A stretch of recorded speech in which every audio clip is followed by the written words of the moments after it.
Well, guys, here's how it ships. I just cut the banding with my good old Kershaw with a really nice, really hard, love this blade. I'm not a super big knife guy, but I mean, I am, but I don't know exactly what I'm talking about. But I do know that, come on now. The S30V steel is really good stuff. I really like this knife. This Kershaw Blur, freaking awesome knife. I've had a lot of these because the only reason they die, well, I did have one crack right here where this little thumb kick is. That's a stressorizer because it's a hole going through it. And I had one crack right through here a long time ago, but the rest of them I've only lost. I mean, I've been using these for as long as I think they've existed. Anyway, we're going to get this thing unboxed. I want you guys to let me know. I mean, there's lots of videos on YouTube in general, but probably the last thing you need to do is see a fat guy bending over and, you know, mooning you. So what I'm gonna do is I'm gonna cover the high points like I normally do. Let me know if you guys like that type of install video as opposed to having a camera set up and just watching the whole thing. I'm not a big fan of like the speed through videos of someone installing something. I like people covering, like getting right to covering the high points of this is the hard part, this is the easy part, this is how you do it, now you're done. That's how I like it. Let me know if you guys feel the same, and we'll tailor video setups to the way you guys like them. Just let me know down in the comments. We will get this Diamondback cover on. I hope that it turns out to be the right one. Pretty sure it does, but I'm looking forward to seeing it. This is a scratch and dent one, so there's going to be a couple imperfections. I think the hinges had a couple scratches on them. Then there was like some foam transfer onto the top part of the paint. I hope that eventually clears up, but I don't really care if it has a shadow. We'll see. I saved, $400, so like, it's not a bad way to save $400 at the end of the day, and anything free is worth saving up for, right? So we'll get right to it and let you know how this goes. Well, here's where the lid off. Here's how it was packaged. So we will go through and look at everything. At least from first blush, it looks great. So we'll be good to go. I'll start peeling this all off, and this will be the middle piece. And I'm pretty sure that's what goes first, but we will find the directions in here. We'll start there because, as men, we try and throw away the directions. The reality is that your life's going to be a lot easier if you just read the directions. So I had a lot of questions about how this was going to go, and this was kind of how I figured it would go. On the Ram box, they have this very healthy aluminum extrusion that is here. It appears that we'll be able to keep all of our hardware. If we have to move them a little bit, no big deal. But this fits absolutely beautifully. Of course, this is going to go into the middle, so I'll get up there and do that. But we will keep putting it together, make sure there's not a front and rear to this. I kind of feel like it's going to be, universal front and rear, but we will see. We just have tons of room down here. I'm just so excited about this. This is going to be great. I'm going to keep trucking, and I'll let you guys know what problems I run into. Apple and other companies have really pushed for quality packaging like this. I already peeled out stuff. It looks like we have 4 anchors, which would make sense, and then we got 4 big boys, I'm sorry. These will be for the main middle part. So, anyway, quality packaging on their part. Perfectly good fire starting materials too, which is great. Love it. So what I like to do, no matter what I'm doing, is lay things out where I can see them and count them and make sure I have enough of everything before I even start. Most quality instruction manuals will come with what it came with. We got 4 of these, 4 of those. This is what we're going to need. Looks like a ratchet wrench, 7/16 and 9/16, lint-free cloth, rubbing alcohol. Ooh, I better find some rubbing alcohol to clean things. Hex key, I put that right here, right there.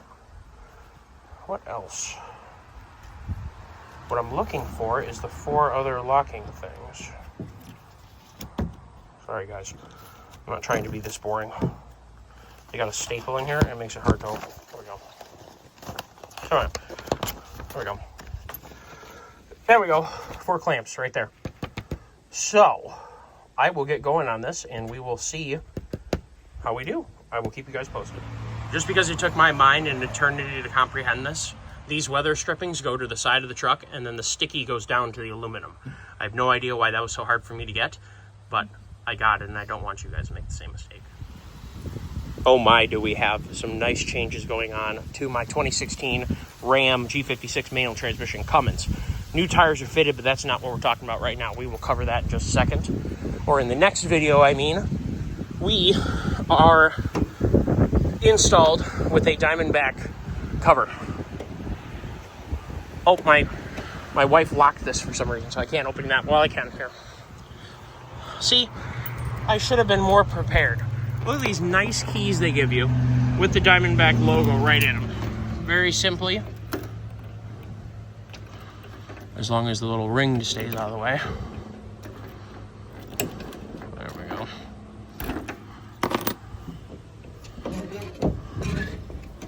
All right, we are moving. This has a cool little jack strut. I really like this because you could still reach in. You could have your quickie items right here. Maybe it'd be a good spot for fire starting stuff. I don't know. We'll have to look into that. But a quickie grab spot. But you just simply pull down just a smidgen on there, and you just push. Was it down or up? Up. And it just got a little catch, just so if that thing was to ever open when you're driving, it's not up in the air turning into a huge air dam and ripping your thing off. I think that's what their intention was. It's got these nice little safety tethers which work really, really well. This is a couple hand operation. It's not like a kitchen drawer that is one hand close. You're going to need to be able to reach in. Now, I guess with one arm you could reach over, turn all the way, push down and go. So I guess you could say it's a one-handed operation. I would just say, keep in mind, if you ever got hurt in the backcountry, you're going to have to make concessions and make changes to figure out how to get yourself, home and packed up and whatever. So keep that in mind when you're doing stuff. I talk about that a lot on this channel, being safe, because sometimes the things that you do every day is not easy to do when you have one flipper. I have that unlocked. Hopefully this opens, yep, without dropping that. Excellent. We need to make just a couple little changes in here, but we're going to do it a later day. We are going, obviously we just got married. We went from fiance to married last 2 weeks now. So it's been 2 weeks of being married, right? Yep.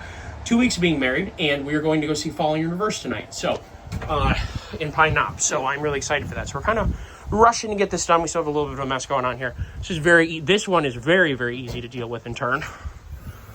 Nice little gas operated struts. Nice little tether. Now I am 6'2", as many of you guys know. That'd be a little bit high if you were shorter, or if you had a big lift on your truck or whatever. Even if you're 6'2", once you lift one of these things, they just get really big. So that is something that you're going to have to keep in mind. We are installed. Let's just talk about the couple little things. I mentioned about putting the goo downward here. I ended up using a end wrench, a 916 end wrench, and a adjustable. The reason being, there's not enough room up there to get a ratcheting wrench, and because there's a little lip on the C channel, you can't use, you can see right there, you can't use a 9/16 with a ratcheting end. This port wrench has been around in the check balls shot. It's also a cheap wrench, just a Husky, no big deal. So that is the one little thing. Those are a little bit fiddly, but nothing you can't handle. I mean, it's about as annoying as changing a starter motor on an engine that you can actually get to the starter motor too. It's not as bad as one if you can't get to the starter motor very easily. It's fairly easy to do. I would say it just takes someone somewhat competent in installing anything to handle doing this. It is very rigid. It is very, very tight. I really like the design of it. It's very lightweight. It was easy for me to move. I am 1 week post-op and getting my gallbladder removed, and I was able to do this no problem at all. I feel great, not any pain. So, very well done on, the ease of installation. With the spacer rail right here, it gets this up level with here, and my dad keeps these Ram boxes a mess. But, nevertheless, so, reminder that things don't just move with one hand. I got to get used to that, right? So, we have a Ram box, and it opens all the way. Very messy Ram box. What is so cool about this, I think, is we still have a work area up here, even having the topper. So if we had stuff up here, we could work with it right here. We could put a whole line of food right across the top, and we could be preparing boom, boom, boom, or if we're working on cleaning a gun, or, whatever you might be doing, getting your hunting kit ready to go. This is going to be sweet. I'm super excited about this. I don't have the key in my pocket, evidently. Oh, it's right here. This truck, even though it's a tradesman, has the lights that come on, which is super duper handy. We'll show you this other Ram box. Ram boxes are sweet. This one has a hedge trimmer in it. It is amazing what a Ram box will gobble. And I think having this in conjunction with this, we're going to be in some absolutely rockin' shape. Now, we got a big box and a nice big pallet to contend with. We'll burn the box and keep the pallet.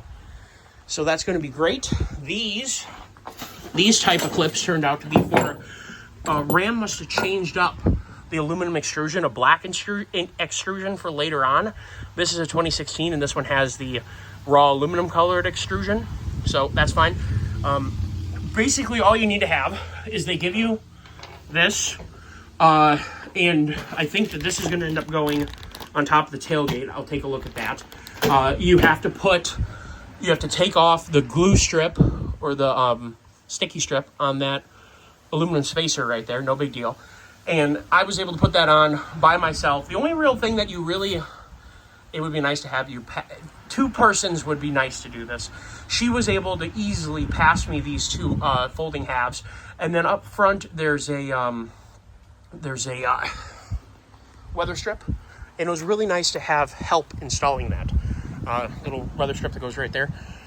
We got to figure out, I think we need to push this thing slightly that way, and I'm almost thinking a little bit back to hit that a little bit better. So we're gonna move things around just a little bit, but I'm really excited about these really nice coated keys, so you know which ones they are. Hopefully I can get duplicates made. I don't think that's too crazy of a key pattern. They are really thick though, really. Sorry, doing a bad job filming. They are a very thick, heavy duty key. Very nice. So I am ridiculously happy. I've been wanting to get a Diamondback cover for the longest time, and I am so happy to have finally had that work out for me. This was a scratch and dent, or a scratch, or whatever. There's like some overspray or foam stuff right there. Who cares? That's gonna all rub off with time. Supposedly there's some there too, whatever.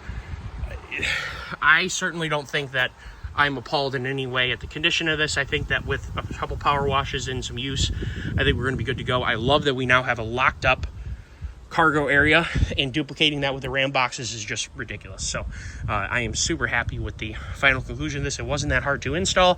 I basically told you, these are pretty simple to slide in. You're just sliding those in. The little gas struts are, many of you guys have used a gas strut. That's not going to be a big deal for anybody. These are pretty intuitive. You're loosening up these little set screws and then moving the plungers out to fully engage into the Ram box rail right there, and then you're adjusting those little dealy bops, which are 7/16, and on a carriage bolt. So that's super easy to deal with. It's just really not that bad.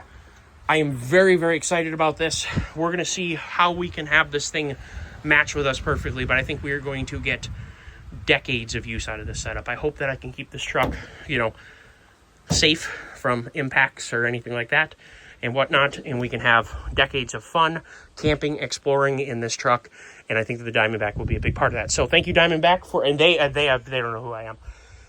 I'm not a big enough YouTuber to have that happen. Thank you, Diamondback, for making a good product. I've been watching you guys for a really long time, and I've wanted to try it. I had an opportunity to, and I think you guys can kind of see, or maybe I can elaborate for a second. I always wondered, could I just get a Diamondback cover and then take it on and off every time I wanted to do something different with it? And I would say you definitely could.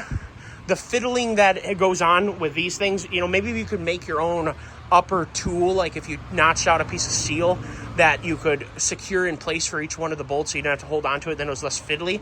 Or if you notched out this aluminum channel so that you could actually run an adjustable onto those, or better, a impact driver would be a lot faster. If you did that, you'd already have all this set up for yourselves. You just would have to basically set it back on top. And you could definitely take this thing on and off if that's what you want to do. If you're handy, if you're strong, if you had, that little bit of time to change around. It would be annoying to run this thing all during the week and then at 5:30 get out of work, get home, take it off, hitch up your gooseneck. I'm not sure, or fifth wheel or whatever. I'm not sure that this would be the best setup for someone who is regularly running a fifth wheel. I feel like it would be a giant pain in the butt. But a topper is generally for a very specific audience, and for what I'm doing right now, this is exactly what this is for. So they are supplying a product to someone who literally needs to have it. I wish that I could constitute having one for my truck too, because I just really, really like this setup. And I hate to say that having, you know, this type of convenience would require another truck. So you had one kitted out this way, and then you had one kitted out open bed like. But I almost think that that is kind of a more realistic solution as opposed to moving it back and forth. I just feel like the amount of fiddling that's going to happen, you're going to end up not doing it, and it's going to make you sell your fifth wheel, and you're going to go buy a conventional so that you don't have to deal with it. Is kind of what I'm thinking. I think I'm going to end up falling in love with it so much that this thing will never be off this truck, and I don't have any intention of taking it off. But very impressed. Very easy to install. So we got it, guys. I hope you enjoyed the little bit of a video, and we're going to keep modifying this truck, and here's the Diamondback.